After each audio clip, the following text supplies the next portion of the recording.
live from the rooftop of the Hermann London Real Estate Group in beautiful downtown Maplewood. It's the St. Louis Realtor Podcast with your host, Adam Kruse. Welcome everybody to the St. Louis Realtor Podcast live from the rooftop of the Hermann London Real Estate Group in beautiful downtown Maplewood, Missouri. Today is episode 31.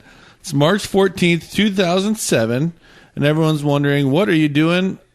3 days before St. Patty's Day, you should be preparing, getting your beer made green, getting your whiskey ready. So we do have a very special guest today, one of my personal favorites, Shannon St. Pierre. Yes, it's a bit chilly today. It is out here on the rooftop. Out here on the rooftop. That's right. You are the color person here today, so we appreciate that. Already throwing zingers at me. Our episode today is going to be what my wife calls a potpourri episode, a mix. We're going to talk about all sorts of different things.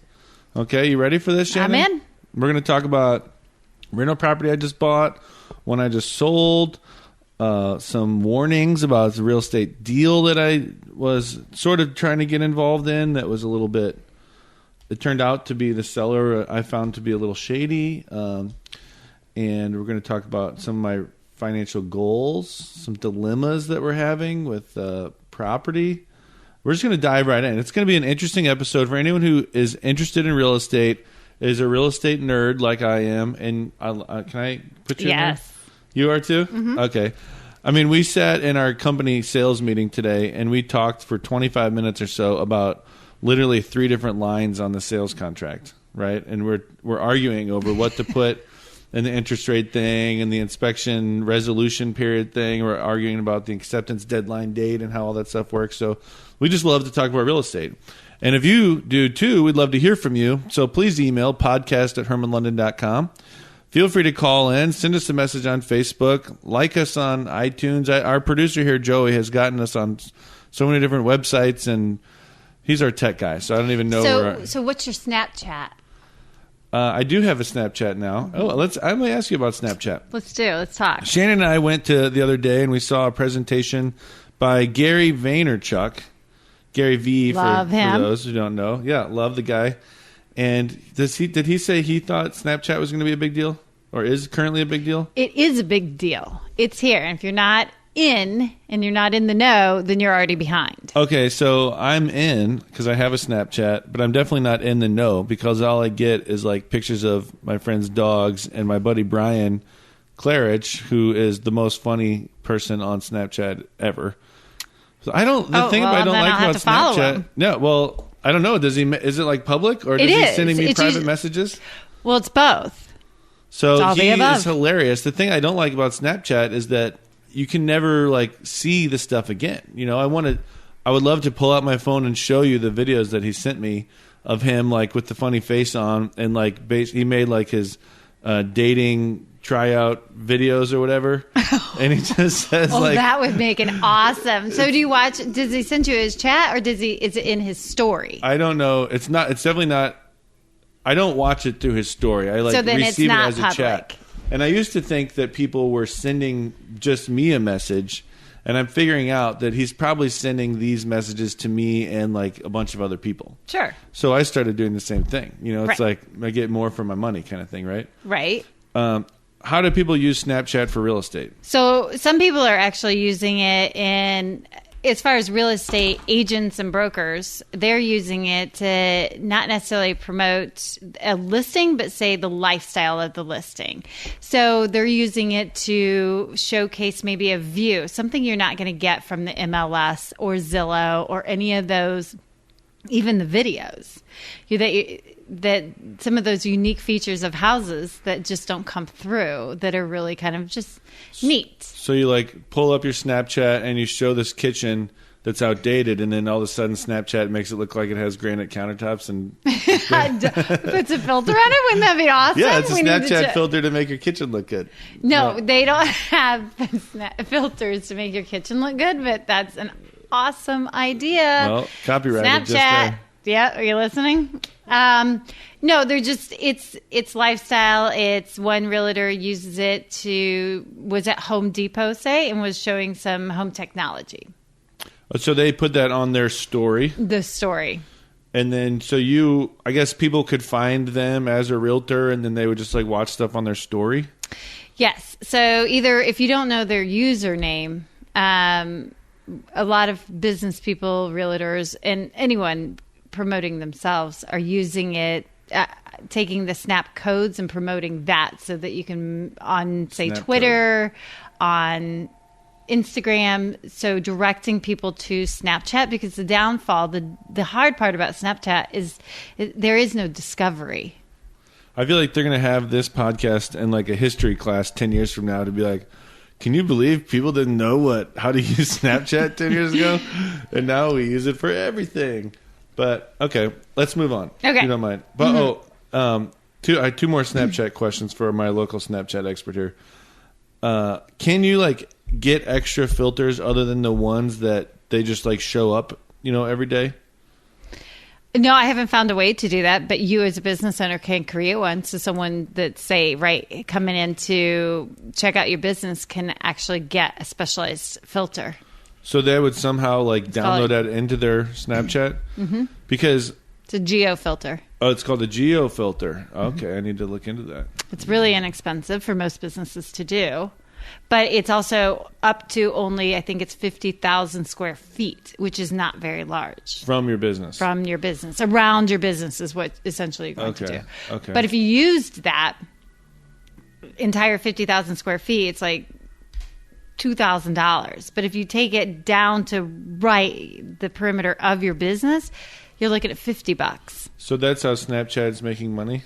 Yes, right now. Okay, because, for example, somebody showed me the other day a picture that they had made on Snapchat with a filter, and it was like a bowl of Cheerios, but it had inside each Cheerio was their baby's face. Uh-huh. And I'm like, okay, so was that just before I got on Snapchat that was a filter that was available that they used and saved?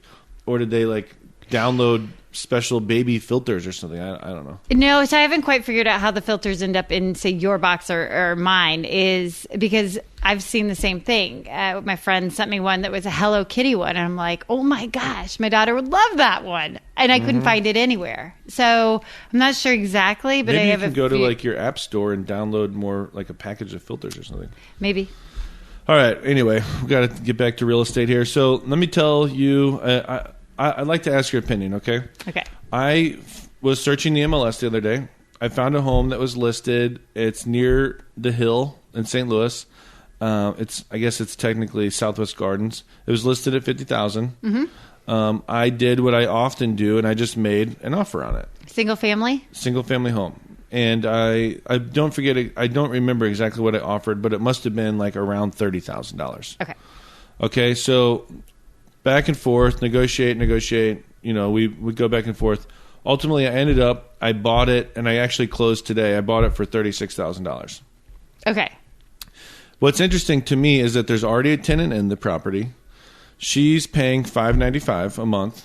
She's been paying it for years, or for a while at least, And she's going to sign a new lease with us. When her lease ends at the end of May, she's going to sign a new lease with us and pay $645 a month. Okay? Great. Not that much of an increase, just a standard increase, I guess. But the interesting thing to me, and it really hit me even more when I was at closing, and they show me what my payment is going to be. My payment is going to be $243 a month. I put 20% down, which was just over $6,000 or whatever, and it just kind of boggles my mind. This lady that is living there currently as the tenant, or I'm going to start trying to use the word resident, the resident who is occupying the property, she knew the property was for sale because she lived there. There was a sign in front of her house, right? There's people coming through. Obviously, I scheduled a showing, and I went through the property. She knew it was for sale. Why didn't she buy it? I'm literally paying half of what her rent is, and she could have done that too.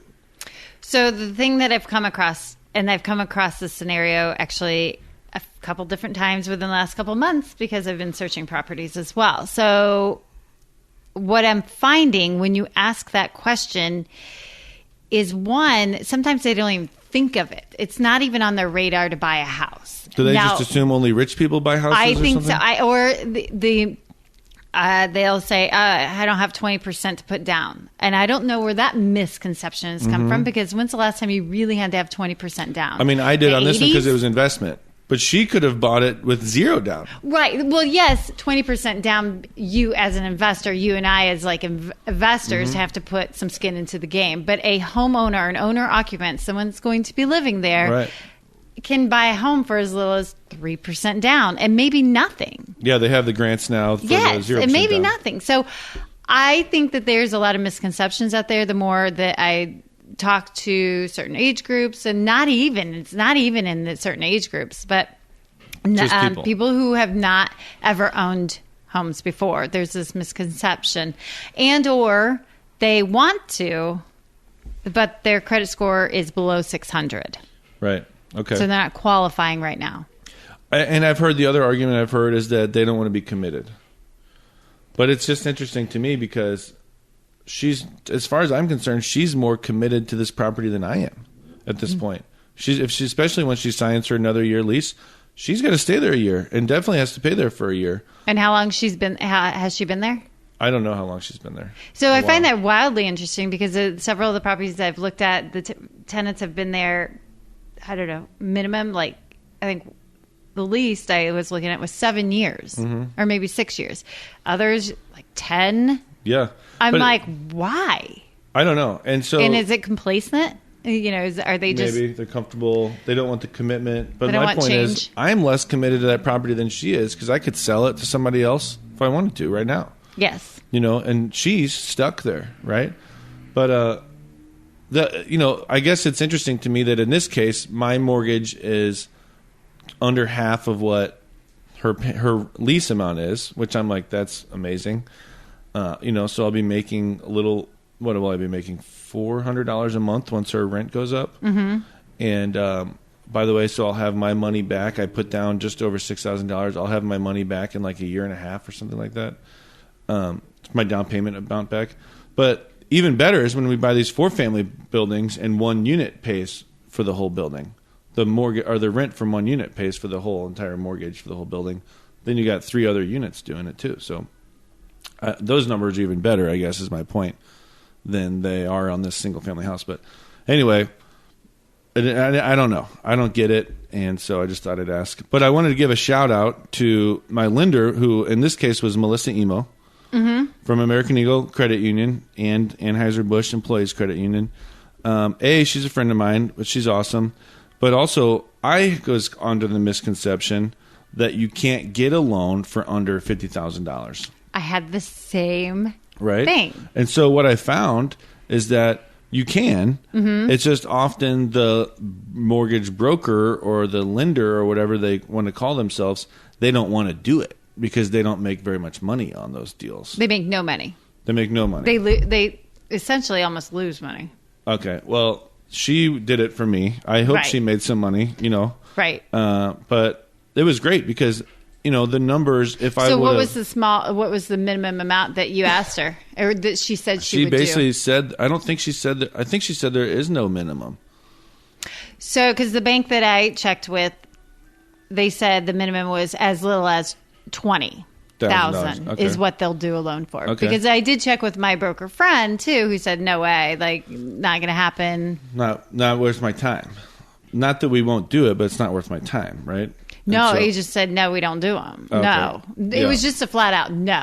And so it's amazing because my numbers would not have been nearly as sexy if I would have just paid cash for the property, because my return on investment number would be different because right now my investment into the property is $6,000. I'm making $400 a month. You figure out my ROI, and it's a really high number. If I had put down all $36,000, and then I would then be making all $645 a month, but my percentage of return based on what I've put down is just a lot lower. Yeah. Does that make sense? Yeah. So You're leveraging your credit more so. buying these lower end properties is now like I've opened my eyes. I'm like, maybe I'll buy some more, And I'll talk a little bit later on about what my financial goal is now, and so how these kind of play into that.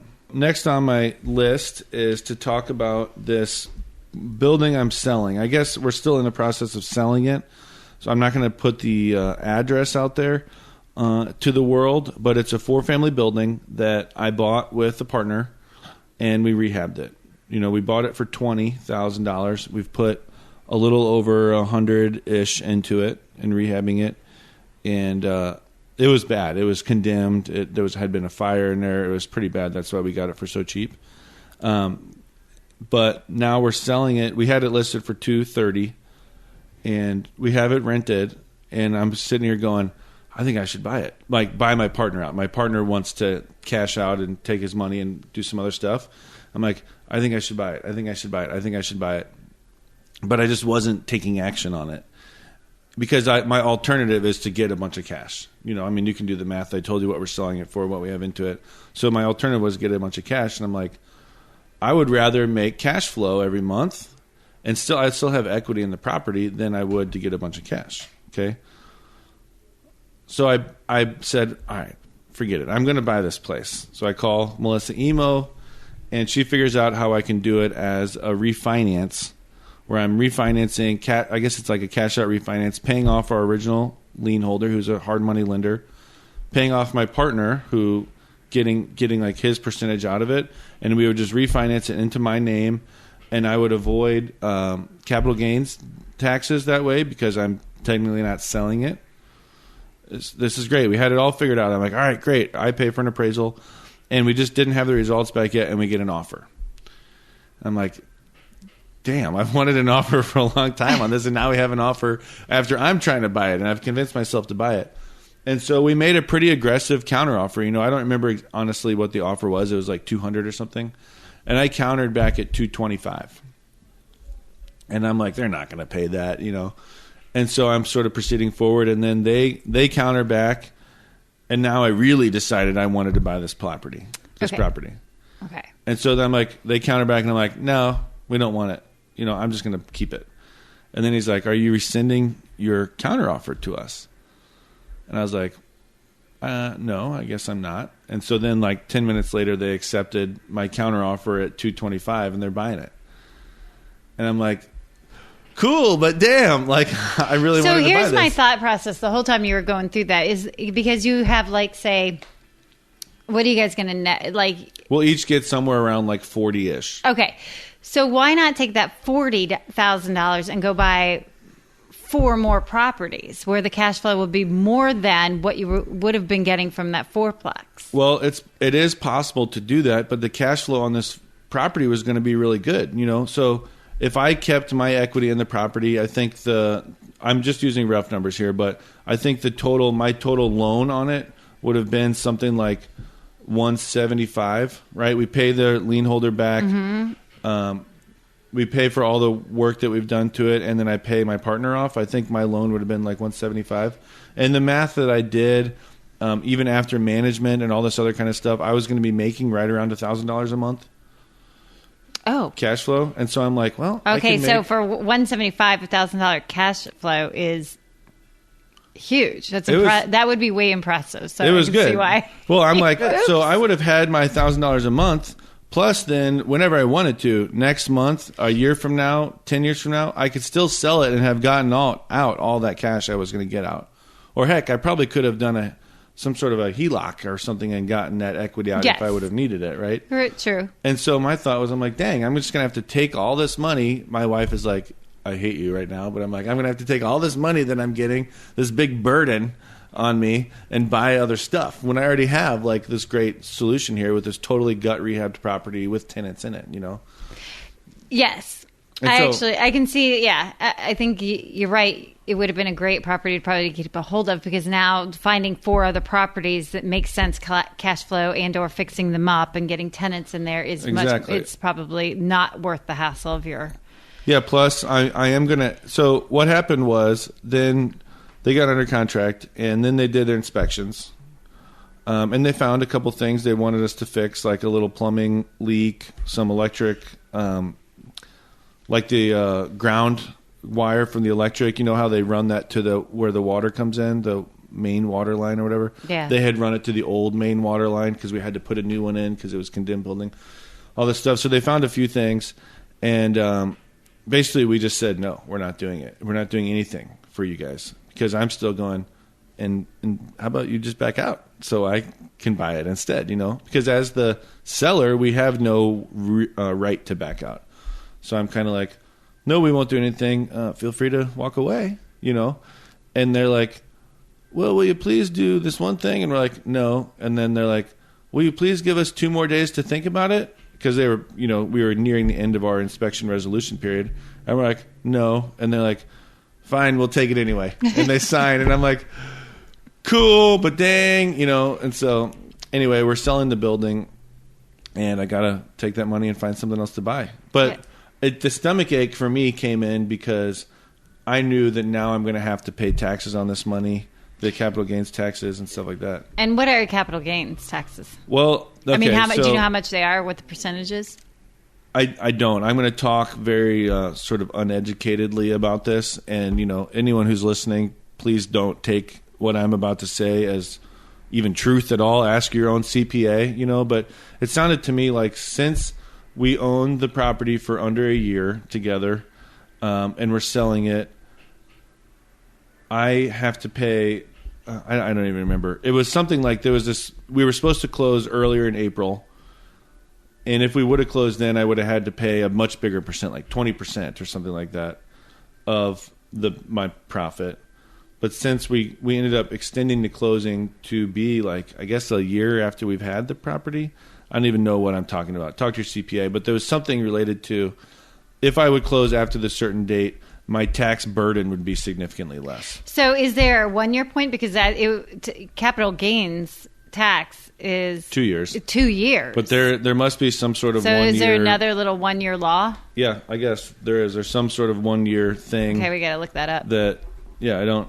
Anybody who's listening, don't take my word on it. Call your CPA. But mine gave me that advice that if we would close after a certain date, I would somehow save a bunch of tax money. So the seller was willing to agree to that. But that was before we said, no, we won't do anything for you. It's fun. I'm having fun buying these properties. And I've always talked on the show about how my goal was to have more passive income than what my expenses are. Right? I don't know if you've ever heard me say that, but we played the board game Cash Flow by Robert Kiyosaki. I don't think I've ever played that with you. We should get Jeff and play that. But it's, you've ever read the book Rich Dad Poor Dad? Yes. So he made this board game, and it's great. It's sort of like Monopoly, except there's like spreadsheets involved, and it's income statements. I meant to say there's like income statements and balance sheets and stuff like that involved in the board game. It sounds like a total accountant game. Yeah, bring your calculator, but it's all about getting your cash flow to be greater than your expenses, and getting what they call it, getting out of the rat race, essentially, because so you don't have to rely on your job to pay for your expenses. Okay. So my goal was always passive income from rental properties greater than expenses. But that's really a moving target. That's hard to sort of have something to work towards because, I just bought a new car recently, and so my car payment went up. And we kind of want a bigger house, and so that will change. And if we have a baby, that'll change. And so that was really a moving target for me.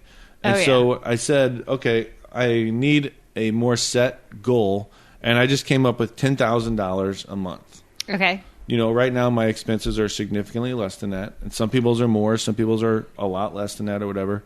But having this like measurable goal, I want $10,000 a month in passive income has really been sort of empowering for me because it's giving me something to work for. And now every opportunity I see, I can measure how much closer it's getting me to my goal.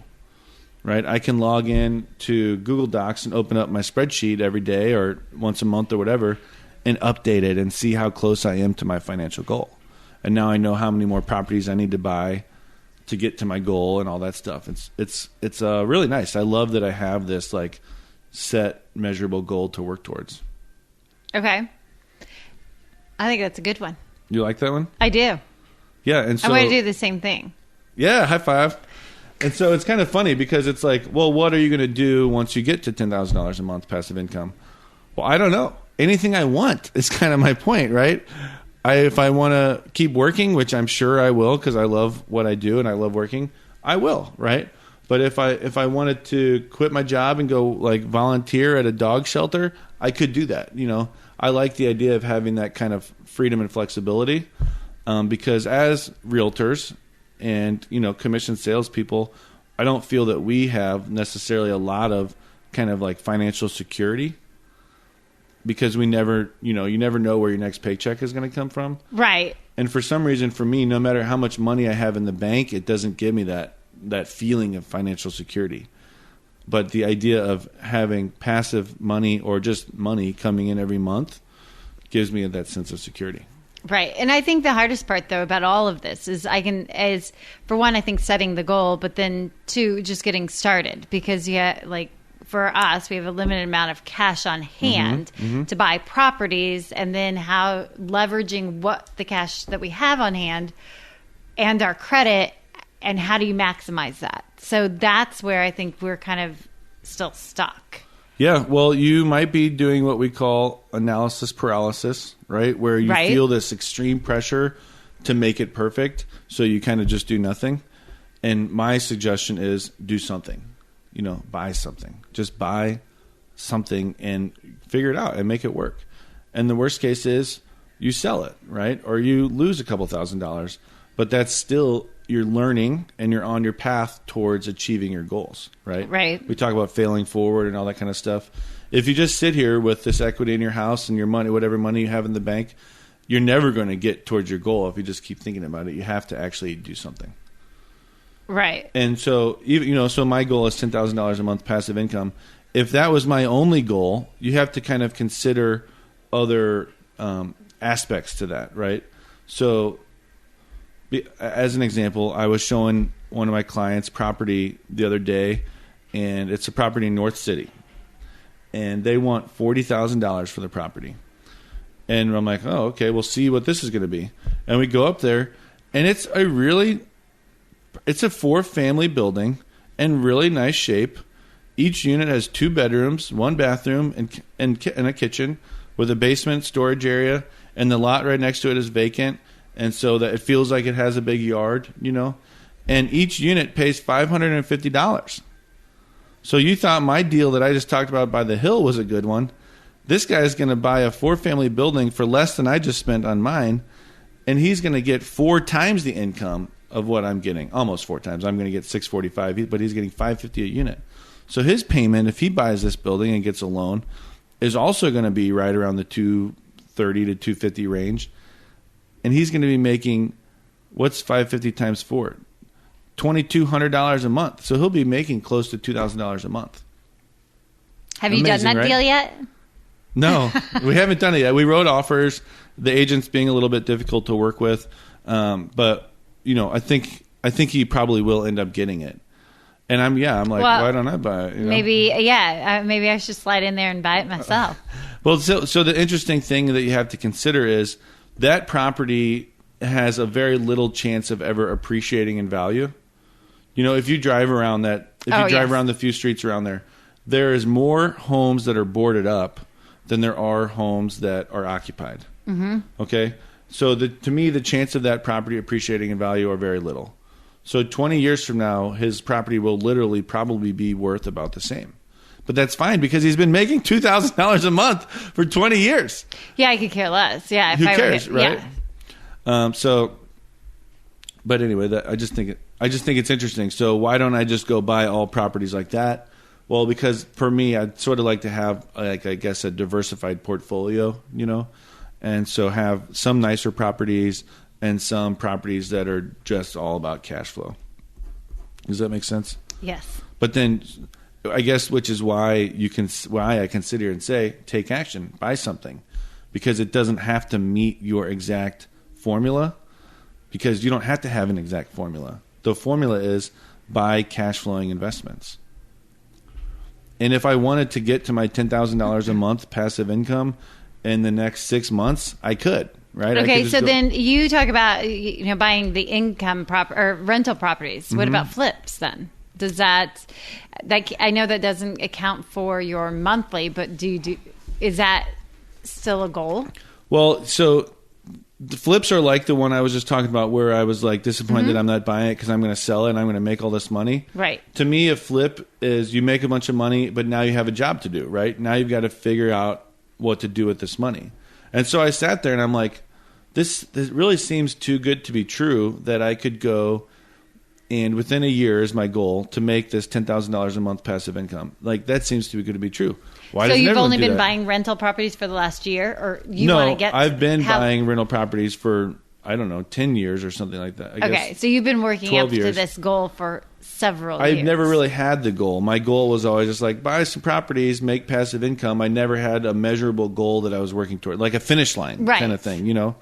But so now that I have that, it's like, does this seem too good to be true? And I'm like calling my dad. I'm like, I think I just figured out that my goal is $10,000 a month in passive income. And it like seems like you're going to laugh at me when I say that, right? Because that seems unreasonable or something like that. You know, they can't be that easy.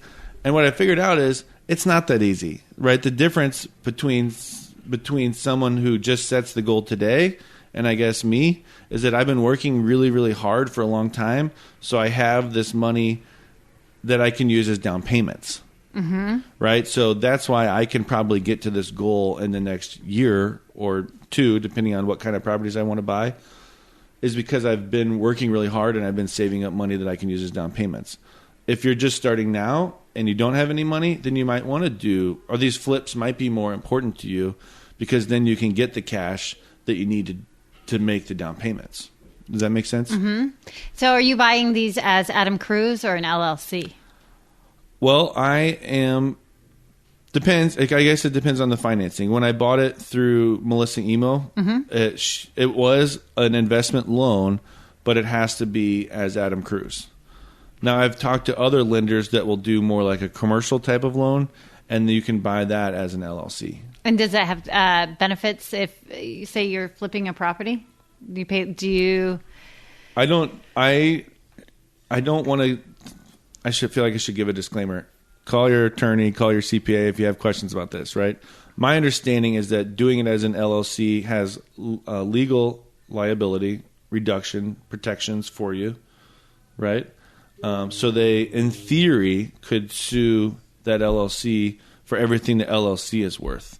So if you have all of your properties in different LLCs, then they can't, you think of them as different islands, right? Right. They can't really attack all of your islands. My experience is that they sue your LLC, they sue you for your name, they just sue everybody. So that has been my experience. Will I put these properties into LLCs now, like quit claim them into LLCs? Yeah, I will. And probably different LLCs for each property. It's not that expensive to make an LLC. It's really not that hard. I know how to do it. You can go to sos.mo.gov and you can whip out an LLC in, probably 15, 20 minutes. Yeah, for like $50. I think it's like $100 or something. Is it $100 now? Something like that. Okay. It's not $500, Right. You can pay your attorney to do it. He'll go to sos.mo.gov and he'll do the exact same thing and then add his hourly rate to it. And maybe you'll pay $500, but you can do it. It's something like $50 to $100-ish. That's my new financial goal. I like to share that. I heard a long time ago that if you have a goal and it's in your head, you have some small percentage of chance of getting it. If you write it down, your percentage of chance of achieving it is greater. If you tell more people about it, then your percentage chance of achieving it is greater. And if you say it on your podcast, then your percentage chance of it, now everyone knows that I'm going to see Tom Milford for lunch in a couple of weeks, and he's going to be like, hey, how you doing on that 10,000? So now that I've told the podcast, I really have to work on it. And I'll try to give updates. I think I'm about halfway to my goal now. So let's see. Can I just keep talking at you? Keep going. All right. So, I'll do like sort of a quick commercial. Now that we're selling that property, that 4-family building that I was discussing, we do need to buy more properties because I am enjoying this flipping thing that I'm doing with my partner Brian and our company ProperVest. And so if anyone is listening and they know about a burned out house, a house where there's a senior transitioning, a house where someone has inherited if house. Somebody's inheriting a property that they want to sell for cash, the same type of like we buy ugly house type of stuff. That's what we're doing. And so if you have one, give me a call. 314-210-5115. We'd love to buy the properties from you. Let's see. Oh, something came up, Shannon, that I thought was pretty unbelievable. And I've been in this real estate game for, I guess, about 12 years. And you hear, like I just mentioned it, I got this loan, and then I'm going to quit claim it into an LLC. Okay. And so what is the fear about that? Have you ever heard that, the lender might call the loan? No, I haven't. Is You that a never heard that? possibility? They say it's a possibility, but everyone says it like, oh, yeah, that's a possibility. Oh, because of the transfer? Because technically the loan is in your name, and now the property's in the LLC's name, Yes. and so they might call the loan. And they always say, oh, that could happen, but everyone's like, but that would never happen. Yeah, but if you right? read all the fine print, there's a million things that could happen pretty much that they can call the loan. Right. And so, or if you buy a property and you're going to live there, and then eventually you move out, then technically they could call the loan. Yes. Which I didn't really realize that, because I thought that part was all about intent. Like, I intended to buy the property and live there. I did live there for a couple of years, and then my circumstances in my life changed, and so I'm renting the property. Still paying you every month, but I didn't realize they could call the loan for that. Well, we have a situation that came up where, let's just say someone who's very close to me owns a duplex, and she lived there for 6 years. I mean, she bought it and lived there for about 6 years, and then she moved in with someone when she got married. Okay? Well, guess what? A couple months later, she gets a letter in the mail. Actually, a year later, she gets a letter in the mail from her lender, and they say, hey, we just heard that you moved out. You either need to move back in or refinance, or we're calling the loan. So is it an FHA loan? I don't know. I guess you think that might have influenced it? So FHA will do that. Okay, so I'm like, this is what? First of all, I've never heard of anyone ever calling a loan ever. You just don't hear about it. You know that it's like something that can happen, but you never hear about it happening. So I'm like, oh, yeah, this can't be true. So I call their bank for them. And I'm, with them right there or whatever, and I'm talking to them, and they're like, oh, just send a letter explaining why you moved and what your intent is. And I'm like, oh, great, no problem. So we write a letter like, this person's moved in with their spouse, and we intend to rent it out and keep paying the mortgage like we always have. And unbelievably, like 4 days later, we get a letter back from the bank like, no, sorry, you need to either move back in or refinance or pay us back. We're calling the loan. Because they said there was something called a bond writer on the loan. I've never heard of these things. Don't even really know exactly what I'm talking about. And so now, anyway, that person has to refinance the property and keep it as a rental. Or if she wants to keep it as a rental, which, of course, she just wants to sell it and be done with it. And I'm like, what are you doing? You have a rental property. Keep it as a rental, Yeah, so what would be... in this scenario, what's the big deal in refinancing? There's not necessarily so, like, a big for everybody deal. listening, going, okay, so then refinance it out of, let's say I almost have to assume it's an FHA because I don't think that's part of the conventional loan process, Right. but FHA, I'm sure it is. The big deal to this person is just that they hate all this kind of stuff. She doesn't get it. She's not into loans and rental properties and refinancing and property management. She's just not into it all. Okay. And so anything like this, she doesn't understand, and therefore stresses her out, which I think is kind of a normal for someone, like That's absolutely. when I have sure. car problems, I get stressed out because I don't know Yeah. what the hell they're talking about. Right. It's not going to be too big of a deal. I think she'll probably call a lender and refinance. And so you're right. What is the big deal? It's not that big of a deal, but to me, it was more unbelievable. I never heard of anyone calling a loan. No, and I didn't know that they actually really did do that. And then the question always comes up, well, how are they ever going to find out? How are they ever going to find out? Well, they apparently did find out a year later somehow, some way. And I've had someone else ask me that recently, like, how do they know if you move? Well, you probably fill out some sort of like change of address with the Postal Service. But whether you do that or don't do that, the new person is putting utilities in their name. So I'm thinking that they're using one of those two things. I don't think they're using like AI technology and geo-tracking you or something like that, through your phone's IP address. I think it's something simple like you fill out your utilities. And I think we should ask somebody about that, because I think that's come up a couple times. And I even think about that because if you do, like, say, an FHA loan and a 203K loan, you have to be an owner-occupant. You have to live on the property when you use those kinds of loans to fix up a property. So do you think they're adding this bond writer and saying you have to live there forever?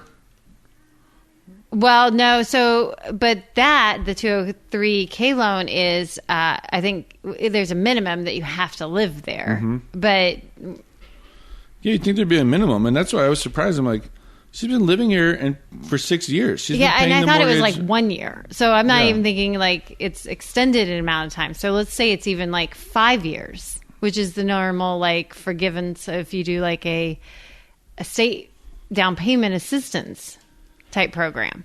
Well, 5 years is they forgive it 100%.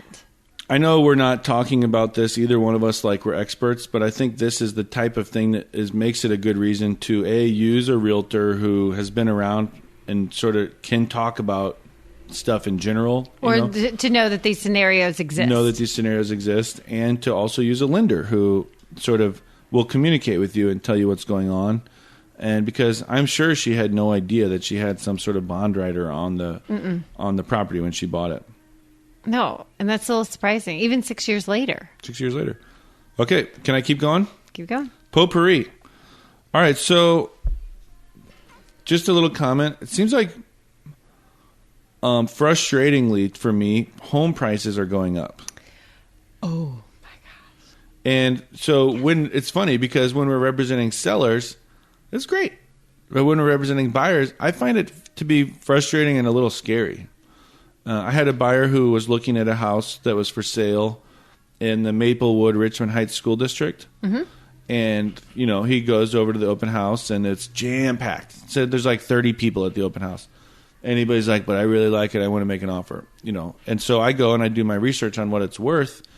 And it was, for simplicity of this conversation in public and all this stuff, I'll say it was listed for $180. That's right around what it was listed for. And I go and I do my research and I'm like, hold on, I sold one extremely similar to that like a year ago or so for $155. And we had multiple offers and like that's what they got us worked up to was $155. Or that's what we worked them up to, I guess. And this house is not that much more updated, not a superior lot by any means, but it's listed at $180. So he's like, oh, what should I offer? And I'm like, here's the deal, man. I think you should pay $170 for it, because the market is improving and there was some updates a little bit to the property, new flooring and that kind of stuff. Maybe a little bit of a better layout too. So I'm like, I think you should pay $170 for it, but here's the deal. You're not going to. I'm like, they're going to get way over asking for this thing and it's going to sell for way too much. The prices are going up. And so we offered $190, $10,000 over asking, and we didn't get it. So we offered $190 on a house that I thought was worth significantly less. It's frustrating. But what we look at as realtors a lot is the past. Like I just said, yeah, we sold this one a little over a year ago for $155, right? I'm looking at the past. And what we're not considering when we do that is home prices increasing. And so we have to look at what happened in the past and then add in this like sort of percentage that we take out of the air of appreciation. And we should be able to do that. I mean, what's the best thing about real estate is that it appreciates. Yes. And why don't we, as the realtors, want to give the seller credit for that when we're representing the buyer? Because we're trying to get the best deal for our client. But when there's multiple offers like this, sometimes your goal is just to get the property, The goal is to get the property, but then even like last year, didn't you run into a time or two or a couple of our agents running into the issue of it actually appraising? There was a couple cases where it didn't appraise. Yeah. So there are a couple cases. So you can pay whatever you want because it's the house that you want, where you want it, but the thing still has to appraise. So a couple comments about that. I asked him how long he's planning on living there, and he said 3 to 5 years. and which to me meant that we needed to be much more sensitive about the pricing for the property. Because when he calls me in 3 years to sell, I don't think the market's necessarily going to be that much crazy different. You know, if someone says, this is my forever house, we're going to live here for 30 years. You know, I'm going to die in this house, which I've had clients say that too. Then we still want to get the property for a good price because you never know what's going to happen. But it's less important to be so particular about it, you know, because whatever, even if they move in 10 years or 15 years, the market will be a lot different. They'll have equity in the home. And, you know, but him saying, oh, maybe 3 years was like, I'm like, oh boy, we really need to make sure that you buy this right. Because the worst thing is when you help someone buy a house and they call you a couple years later and you're like, oh, great. Yeah, looks like you'll be losing some money, you know. And that happens. It's not really our fault because the market changes, but that does happen. What was it? I was going to have 2 points for you there. The appraisal part of it. And then. So I heard something interesting about that. If a property doesn't appraise, generally we just have to either lower the price. The seller has to agree to reduce the sales price to what the property appraised for, or the buyer has to agree to just come up with the difference. And you've had both. I've had both. Yes. I don't like it when the buyer comes up with the difference, but in some cases you don't agree with the appraisal. You know, I don't personally look at appraisals like the end all be all. You know, I always say appraisal's an art, not a science, right? Right. So the number could change. I don't really like it when the buyer has to come up with the difference because in theory they should never really be paying more than the appraised value. Right. But sometimes the seller also doesn't want to come down or can't afford to come down, and so you have to make some sort of a compromise. But I heard something interesting that a realtor, another realtor was telling me a story of he showed a home. It was listed, you know, I think again it was listed for like 200. He did the comps and said this thing is worth 180. And he calls the listing agent and he says, "Hey, we're going to write an offer." And she's like, "Great, we have multiple offers." And he's like, "Oh, do you think 180 will do it?" And she's like, "No, we have multiple offers over asking." And he's like, "There's been nothing in this neighborhood that's ever sold for more than 180, and all the houses are like exactly like yours. How are you going to get this thing to appraise?" And she said something that I thought was interesting. She said, "I'm going to take all of these multiple offers that we received, and I'm going to submit them to the appraiser to use them as comps. Because if all a house is worth what someone's willing to pay, right? And if all these people are willing to pay this price for this house, then in theory, the house should be worth this much, right?" In theory. And so will that stand up? I don't know. I had lunch with an appraiser friend of mine, and I asked him about that, and he's like, ugh. You know, it would be hard for him to like justify that kind of in court or whatever. You know, he would love to have all those offers as like more supporting document for a value, but a value that was already supported through another sale. Yes, because if it's way over, I don't see how. I mean, and we're talking way over. If it were like 5 or 10 over, I'd be. I think it'd be supporting documentation. Once you start to really get past that. Yeah, if it's a little bit over, I think that the appraiser can say like it's an appreciating market, and it's so if it's worth a little bit more. We haven't had enough whatever. sales in the past year, even. But it's tough because we might see this house that I was just talking about in the Maplewood Richmond Heights School District. We might see it back on the market if the buyer gets it appraised, and they're like, "Yeah, darn thing's worth 170," and the seller's like, "Well, I'm not going to lower my price by $30,000 or whatever the buyer's paying." I don't know, but so we'll see what happens with that. But prices are going up, which is why you're seeing all your realtor friends on Facebook saying it's a great time to sell. Inventory is low. Actually, I did a search today. There's one home for sale in the Maplewood Richmond Heights School District. One home for sale. One. Isn't that weird? I'm like, no, I must have done something wrong. No, I must have done this wrong. No, I was right. There's one home active on the market. One, did you take away all criteria and just look? Active. My only criteria was active and in the Maplewood Richmond Heights School District. One home. So isn't that crazy? I also noticed I'm seeing that a lot, like even in certain areas of the city. I've had buyers drop off the map because you can't get anything in the areas that they want. And so I also noticed today that I think the total number of listings on the MLS right now, so that includes St. Louis, St. Charles, Jefferson County, I think we even go to Cape now and all all parts the way of down to Illinois. Cape. The MLS coverage area is far greater than it was like 7 years ago. And we have about just under 13,000 in the 12,000s total active listings on the market right now. I remember when that was over 30,000. Like, I guess 2006 or something like that, there was over 30,000 homes on the market. And so inventory, when they say inventory is low, they're not kidding. It's like a third of what it has been in the past. It's almost non-existent in some areas, though. Yeah, right. Yeah, so it's tough. When you have a buyer like you're talking about that wants to buy a house and you can't find anything, it's tough. That's why they need a realtor like you who's out there door knocking, right? Mailing flyers, doing like creative Facebook ads, and doing ads to our property search thing and our company What's Your Home Worth website, trying to find sellers before they list their property and everyone else knows about them. Right. So call Shannon St. Pierre. 2 more topics I want to talk about really quick. I was showing a client a house and it's listed by owners.com and it's a foreclosure and they use a system called Hubzu, HUBZU.com to take and receive offers, right? All these foreclosure companies now. And I think this is crazy. This is off the charts. Yeah, we talked about this earlier today. But all the foreclosure companies now, they are sort of affiliated with some website that you go to make your offer, right? It's just so the listing agent, I suppose, is not totally inundated with offers.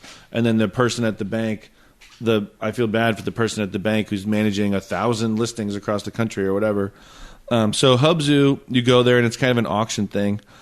And we made an offer. Or we started to make an offer, but what we found is that they have no inspection contingency in their offer. So it's not like a normal offer. We get to use our contract. We get to write up the terms we want. We get to say, here's our offer. We're essentially following only their terms of their contract, which they don't even give you a copy of their contract. They just kind of give you like little morsels of what it is. And so I had to contact customer support who put me in touch with somebody else. There's no inspection contingency on this house. This house is over $600,000. Is that actually how you found out? There's nothing on the website that says no inspection period? Right. They have like a sample contract, and the sample contract is like section 7.1, inspection contingency, blah, blah, blah. You can get inspections. And then it's like, or, I'm paraphrasing here, it's like, or section 0.2, no inspection contingencies. And it's kind of like, it'll be one of those. So I'm like, well, which one is it? Because it didn't, and it insinuates that you're going to have the chance to decide that when you're making your offer or when you're making your bid, I guess, since it's an auction. But it didn't have that. And I looked and looked and looked. And so I contacted their customer support or whatever. And yeah, they're saying, no, we expect you to get your inspections done before you make your offer, which is crazy, right? So on any house, inspections are hundreds of dollars. 800 at least, 8 to 850, 8 to 1,000. On this over $600,000 house, it's a really big house. They're going to spend a ton of money on inspections because sometimes the inspection price goes up based on the size. Oh, right. So a larger house is easily over 1,000. They're going to spend a ton of money on inspections. But by the way, there's no utilities on. There's no water. There's no gas. There's no electric on. So they're not even really going to be able to do a very thorough inspection. So is Hubzu, you think, geared toward purely the investor? Because that's kind of how it is on other, even the HUDstore.com will, once it goes to the investor, if you're an investor, they do not allow inspections. Well, I don't necessarily agree with that. I think that they just say as is. The seller is going to do no inspections, right, which is normal. The seller is not going to get the municipal inspection passed. You can do inspections, but you don't get your earnest money back if you're an investor. That's fine. Okay. But still, you have the right to do your inspections yes, and back out, right? Yes. In this case, we have no right to back out because of inspections. So I guess we'd essentially have to figure out a way to wriggle out because of loan contingency if we wanted to, I guess. But they can't even really do thorough inspections because none of the utilities are on. And they won't turn them on, right? And they're not going to turn them on. Well, because we're not even under contract. They're saying, get it figured out. Go over there, spend $800 on inspections, and you don't even know if you're going to get the house, right? Who knows what the house is going to go for? And so just beware. That's all I wanted to say is beware if you're doing anything like that. That's another great reason to use a realtor who has your best interest in mind and all that stuff. But it's good for realtors to remember that's even a possibility. Yeah, it's it boggled my mind that it would be a possibility. And the customer service said, no, you have to do your inspections before you make your offer. And I wrote back like, that doesn't seem right. Let me clarify. That's unreasonable, blah, blah, blah. And they're like, they basically said the same exact thing back. Yeah, you have to do your inspections before you make an offer. So, all right. One last comment. I want to talk about home staging briefly, very briefly, okay? And the value of it. I do believe in home staging. My brother and my mother did just start a home staging company called Watson Home Staging, and they're doing a great job. But I just listed 2 properties for an investor, basically at the same exact time. One of them he staged. One of them he didn't, because he thought that the one was in like a better school district and better location. So the one of them that he did stage was under contract in 2 days. Mm-hmm. And the one that he didn't stage, which is in, quote unquote, a superior school district, has been on the market now for, I think, 8 or 10 days and has no contract on it. And the feedback we're getting is, feels small. And it's just so interesting to me. Home staging does work. It does sell. It'll make the photos look better so you get more showings.